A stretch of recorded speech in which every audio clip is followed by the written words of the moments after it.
Oh, great. Okay. Okay, so we asked people from our group to make some questions, and we watched Scott Pilgrim.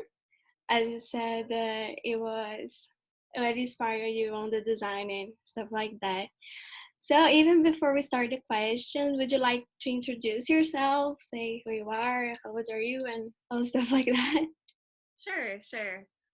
So my name is Sarah Kambe Holland. I'm 23 years old, and I'm the writer, director, producer of Egghead and Twinkie, which is a coming-of-age comedy about coming out of the closet and a full-length feature-length film. Okay. So the first question we have is, when did you realize that this is what you wanted to do with your life? This is a career you decided to pursue. I think that I realized I wanted to go into film when I was around 13 years old, because prior to that, I was actually really interested in writing, creative writing, and I had been working on several novels from a very young age. But I got into filmmaking around when I was around 13. I think because I realized that creating films is just another way of telling stories, a more visual way of telling stories. So it made sense that I kind of came from a writing background and then combined that with my love for theater, and then that brought me to film. So I started making really terrible short films with my friends and my siblings, and just challenged myself to grow and scale up with every project, to bring on more people, to work with better equipment, just always trying to challenge myself to grow with each film. And I was able to build up a portfolio to get into film school. Did my undergrad at the University of Central Florida, majoring in film. Created the proof of concept short film for Egghead and Twinkie during my undergrad, and then used that proof of concept to get funding for the feature, which we're now currently working on. That's really cool. It's really cool that you knew, like, since you were little, that you wanted to do this. And who is your biggest inspiration in everything? Oh gosh. Um, well, it's hard to say for myself. I feel like I have so many inspirations. So I'll bring it down to just Egghead and Twinkie, like the project of Egghead and Twinkie. Okay. Um, I know your class watched Scott Pilgrim, and Edgar Wright is definitely a huge stylistic influence for the project. Just the way that he plays with visual humor, and also the way that he cuts, it's like super fast paced. Egghead and Twinkie is very much in that same vein, because we're trying to capture how teenagers see the world. And it wasn't that long ago that I was a teenager myself, and I feel like everything feels a little bit larger than life. Like the highs are really high and the lows are really low. So we wanted to try to capture that feeling of everything being a little larger than life with this film. And Edgar Wright's films are very larger than life. So he was definitely a huge influence. I would also say Japanese anime was another really big influence, because animation also plays a role in the film itself. So yeah, I find inspiration from a lot of different places. It's really cool. And what is your writing process like? Like, how do you come up with the idea for the script and all stuff like that? Um, well, for myself, I would say as a writer, I'm very much a planner. I know that everybody writes a little bit differently, but for myself, I'm very big on outlining. So with this film, there's a lot of jumping back and forth in time. So we're like in the present, we jump to the past, and we're jumping to the future. We're really playing with the timeline. So I actually wrote all of the scenes on their own separate note cards. And then I messed around with the order of things, and I moved scenes around until I found out what was the order that made the most sense to me. And once I had done like months and months of planning, it was only at that point that I finally started to write. Because for me, I can't write blindly. If I just write and I don't know where I'm going, it will not end well. So I do a lot of months of kind of pre-conceptualization and planning and outlining beforehand. Okay. And I discover you guys on TikTok. I think most people, you have like an amazing response there. So how does it feel, how does it like to have this amazing response and already a bunch of fans even before the movie is released? It feels crazy. I never would have expected people to be this excited about something that doesn't even exist yet. I definitely feel a little bit of the pressure because I want it to be as good as everybody wants it to be.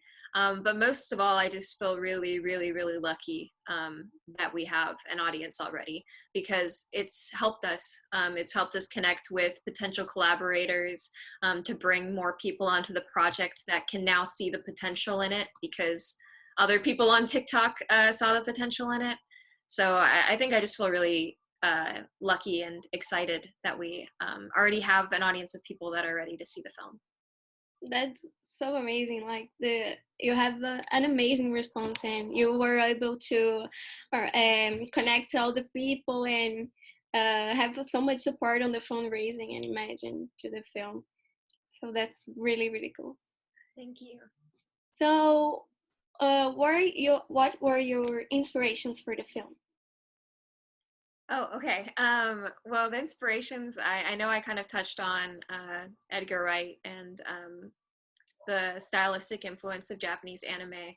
But I would say beyond that, in terms of genre and storytelling, we're definitely pulling from a lot of kind of indie coming of age type stories, like Juno, or more recently, Alice Wu's The Half of It. Kind of taking these coming of age stories and then in certain ways we're taking certain conventions and changing them, which has been interesting. Like there's a scene in the feature film where there's a makeover scene. And typically in American like coming of age movies, the makeover scene has like a very distinct meaning, where you kind of make over somebody who's socially unacceptable to meet more beautiful or more popular. And we kind of take that concept and we want to flip it on its head and turn it into something new. So we have been looking at a lot of different kind of American coming of age films and then taking some of those ideas, but then adapting them to tell the story that we want to tell. So, as you said about the story now, why did you decide to tell this story in specific? A lot of reasons. That's a really good question. It's been a really long journey with this film. I actually wrote the proof of concept short when I was 19. And I initially wrote it because I had just come out to my parents as bisexual a few months before that. So the coming out process was really fresh in my mind. And I knew that I wanted to tell a coming out story, that was more comedic because I hadn't really seen that done before. And I feel like traditionally in the media, coming out is portrayed as something overwhelmingly negative and very scary and something that will ruin your life. So I kind of wanted to take the coming out experience and see if we could find some humor in it, without, taking away from how important of an experience it is. So that's where the initial idea came from was, can I tell a coming out story and still have it be funny and uplifting and positive for people? That's amazing. I came out to my parents, and like it wasn't a horrible thing like people say. It's really cool to see that you're trying to show a funny side to this. It's really amazing. So, how was your creative process? As you said, like you moved around scenes and all those stuff, but why did you decide that was ready? That was like, this is my movie. This is the story I want to tell. Oh man, that's a really good question about creative process. I think that I'm still learning what my creative process is. I'm still learning what my voice is. And I think that's something that you keep learning and growing with every project that you make. Um, with this particular film, I guess are you asking about like the creative processes and like how has the production process been Yes, or yes. okay. Um, Well, I guess with this, with how I work, I spent a really long time on the kind of pre-conceptualization stage, the brainstorming stage, and the planning and the outlining. But then when it came down to writing this, I wrote it pretty fast. Well, fast for me, I guess. I think I churned out the first draft in maybe 5 months, which is fast for me because I'm very slow. Um, and then from there, it was just doing a lot of rewrites. I think in total on the script, there's probably 10 different rewrites. And honestly, there probably would have been more if not for the fact that we were kind of on a deadline. Because when I started writing the script, we had actually already won some funding. We had won some grants. And basically the people that gave us the production grant said, we want the film delivered by this date. So we were kind of on a deadline. So everything was working to get to that date. But yeah, thankfully I was able to bring back the same cast from the short film. So I was working with those same people.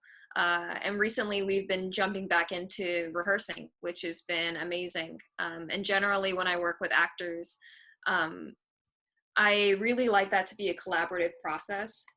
So we work together to create these really in-depth character bios, me and the actors, for the main characters.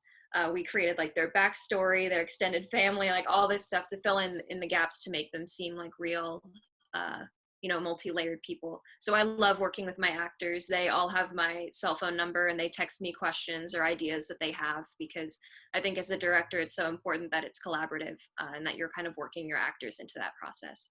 I totally agree. I used to do theater as well, so I think the working with actors and the director all together is the best thing ever. So, how did you came up with the names Egghead and Twinkie?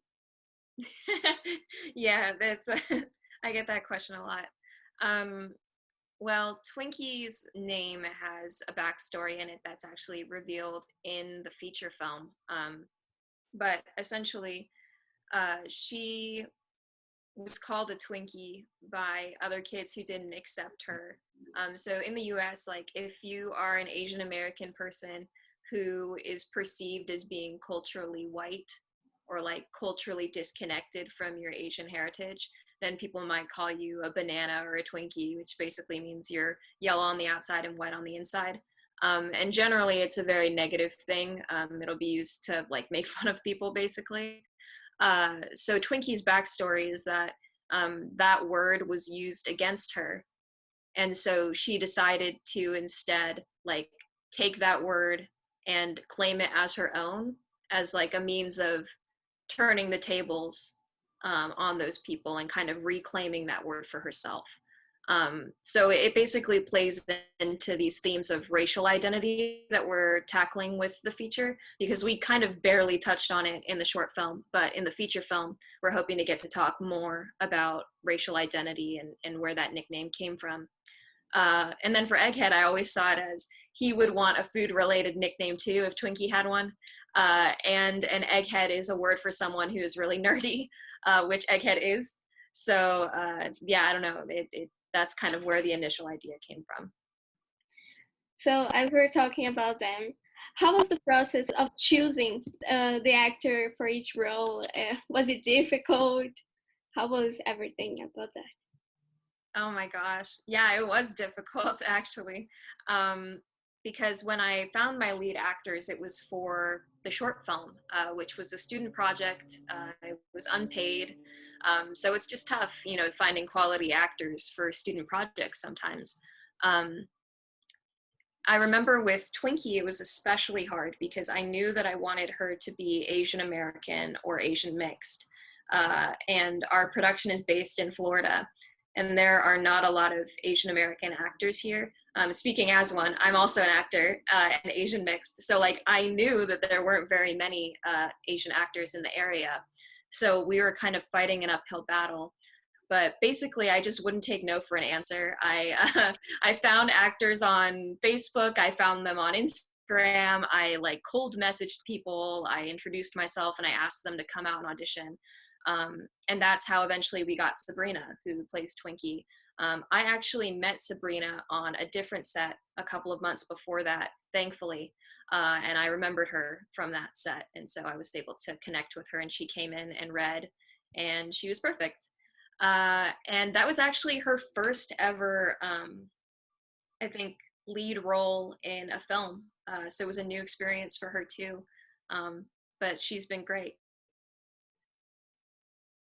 And then Lewis, who plays Egghead, I was also really lucky to find him as well, because I remember I launched the call for Egghead, and all of these like buff 21-year-olds came in, and I was like, you guys are way too old looking. Like, you do not look like a teenage boy at all. So I was really concerned about it. But thankfully, my director of photography knew Lewis from, again, another set that she'd worked. And she gave me his contact, and I reached out to him, and he came in, and I was like, this kid is so dorky in the best way possible. And he's been a joy, because he was on like a Nickelodeon show when he was a kid, so he's had a lot of I guess he's been doing the acting thing for a little while, so we've been really lucky to have him on board. That's really cool. And as you talked about a little bit now of your production, of everyone that's involved in it, what do you think was the biggest challenge for everybody in this period that you're going to start now recording, right? So what do you think it was the biggest challenge for everybody on set? The biggest challenge leading up until now, or what do I think will be the biggest challenge when we get on set? I think I can talk a little bit about both.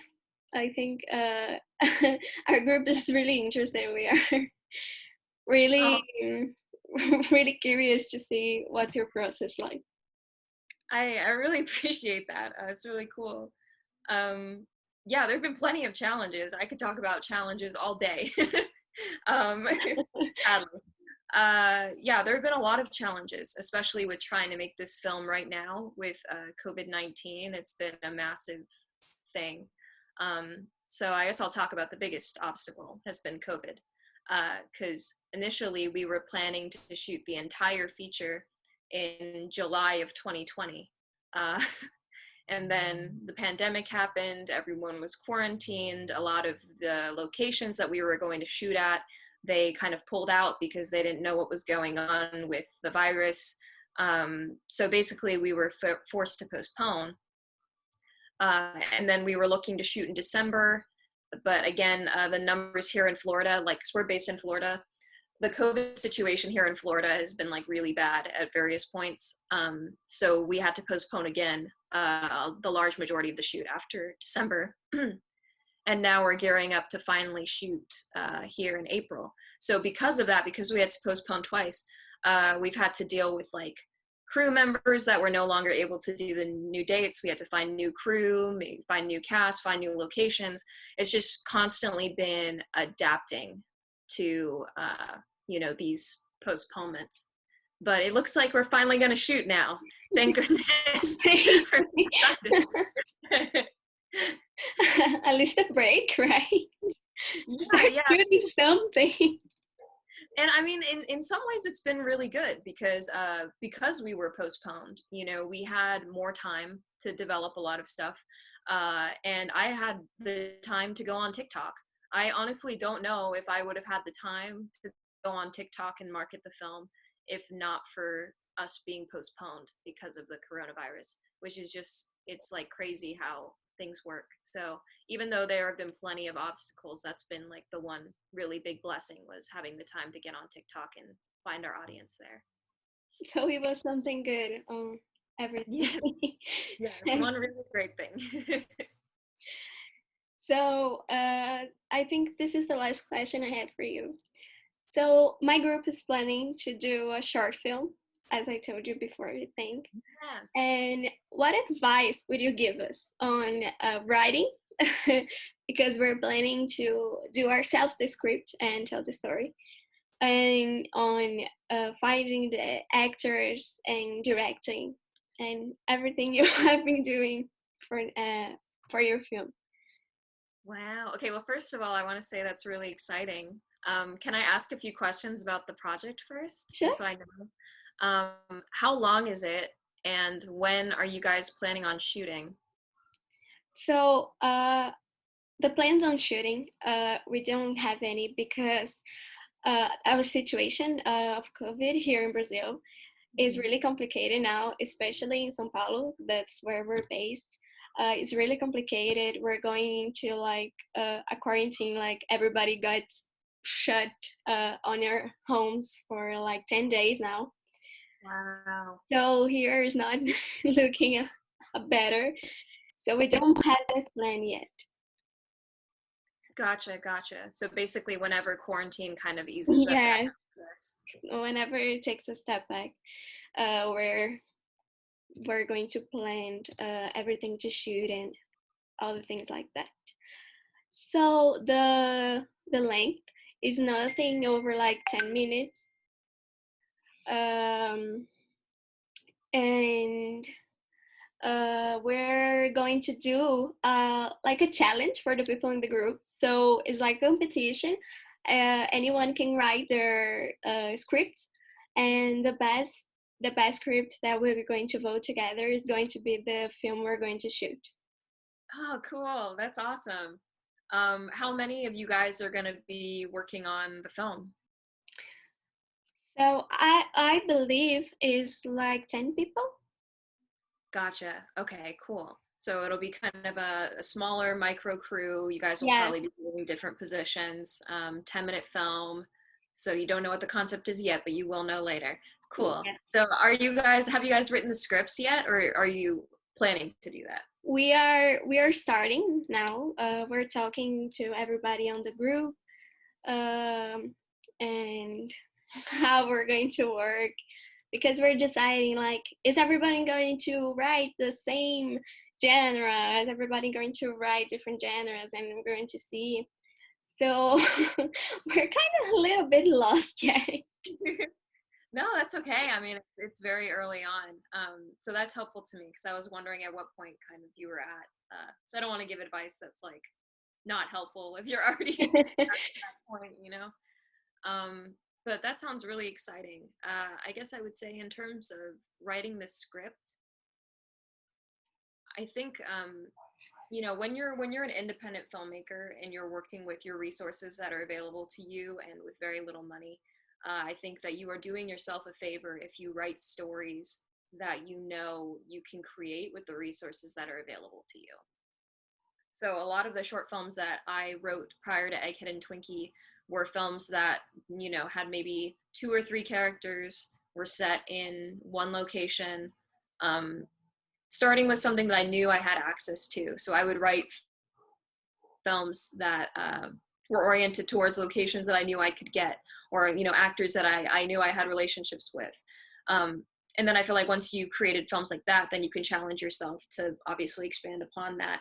But I find that that's a really good place to start, because obviously if you write a short that's like set in outer space and has a spaceship and stuff, I mean, you can do it. I've done it. I was an art director on a show with a spaceship, but it takes a lot of time. It's really, really complicated. So I think writing with your parameters in mind is the smartest thing that you can do.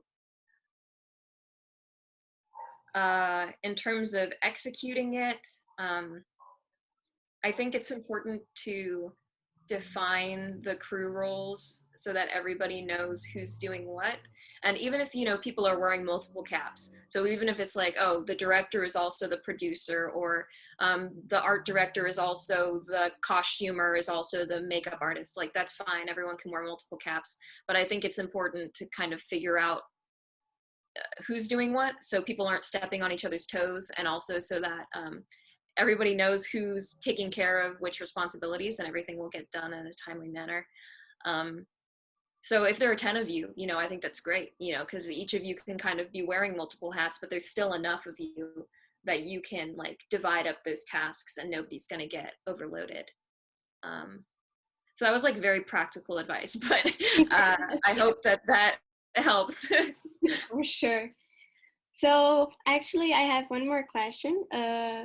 My dad is recording now. He's, as I said, for you, to you. So he actually realized that you have a family that is involved in arts, right? So do you believe that that was essential in your current moment? That was something that really helped you? You mean having a family that is involved in the arts? Yes. Oh, um, yeah, I mean, I think that it does help to have family that are supportive. And I was really lucky that my parents, they believed in what I was trying to do when I said that I wanted to go to film school.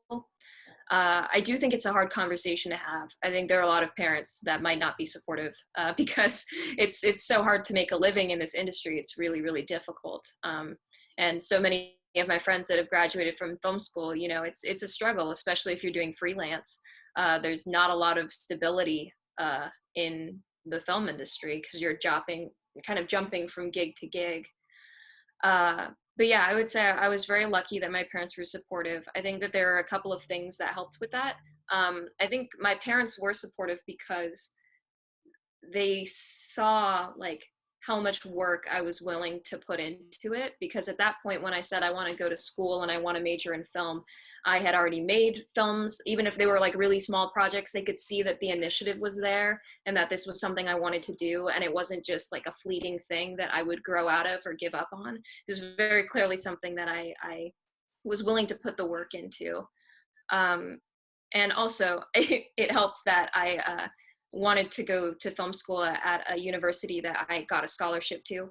I think that that helps. I think art schools, especially film school, can be wildly expensive, like unnecessarily expensive. Yeah. Um, so in my case, I actually chose to go to a university that isn't as well known for film, to be honest. Like here in the US, when people think of film schools, they think of UCLA or AFI or maybe NYU, but like all of those places are so expensive to go to.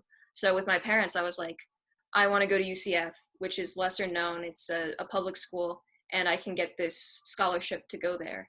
Um, and that really helped. So I guess that would be the advice that I would give to anybody that's maybe trying to get their parents on board with them studying film, would be to take that initiative and put in work, but also, you know, try to go to a film school that makes sense financially as well, because you'll thank yourself later. Nobody wants to be in student debt. So that's it. That's all the questions that my group had for you. And thank you so much for talking to us. This is going to be amazing for a group. We couldn't thank you enough. Oh, no, I'm really, really glad that we've gotten to chat like this. It's been awesome getting to talk with you. And I hope that my rambling will be helpful. Thank you so much. That's amazing. I love talking to you too. I'm so glad. Thank you so much. Thank you.